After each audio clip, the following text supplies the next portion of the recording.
So here is my backpack. As you can see, it's pretty full. It has my sleeping equipment and stuff in there. So we're gonna look at lashing now this to the outside.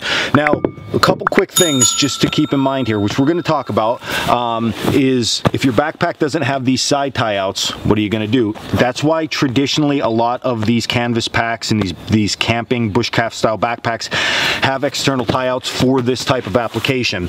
The other thing with this pack, it has a flip over lid, which again, you're gonna see a lot with this style pack, but if that is the case, that's not a problem. We just get rid of the lid for the time being. Okay, don't cut it off, just flip it back, and then we're going to still work in this area because the lid will just provide more coverage when we're all done, okay? All right, so this here, I measured this morning, is an 8-foot piece of paracord. So all we're gonna do is we're gonna put it in half. We're not going to cut it in half. We're just going to split it in half.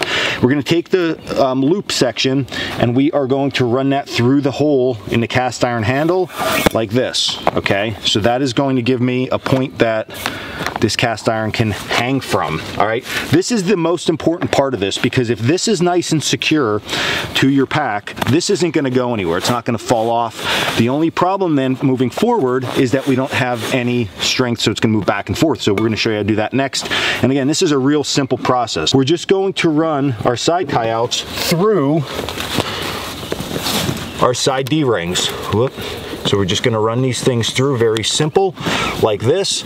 And now if I hold this somewhat tight, okay, and I pull this up, I want to just take this until I get the slack out of it so my pan isn't going too crazy downward or too crazy upward. All right, now from here we're just going to make a crisscross fashion. So I'm going to come across here, and I have 3 D-rings down the side, so I'm just going to use the 3. If you have more, by all means, and if you have too many, well, you don't have to use every single one. So you got to experiment with this just a little bit.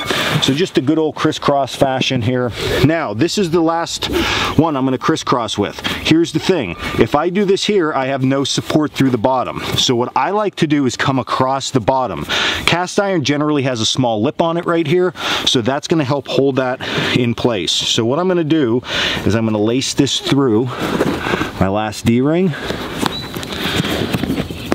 and then I'm going to start to tighten all of this down. So it shouldn't be that hard to tighten down, and as you can see, it's starting to grab the bottom here. All right, looks like a landmine on there. So we're gonna just tighten this thing down, any kind of knot you want, just to get that thing secured. And now, look at that.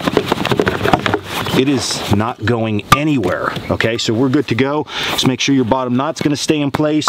Now, with this style pack, when I flip this over and tie this out, I'm even adding more tension across this to make it happen. All right, until next video, grab your cast iron, lace it up, and stay in the woods. Ah.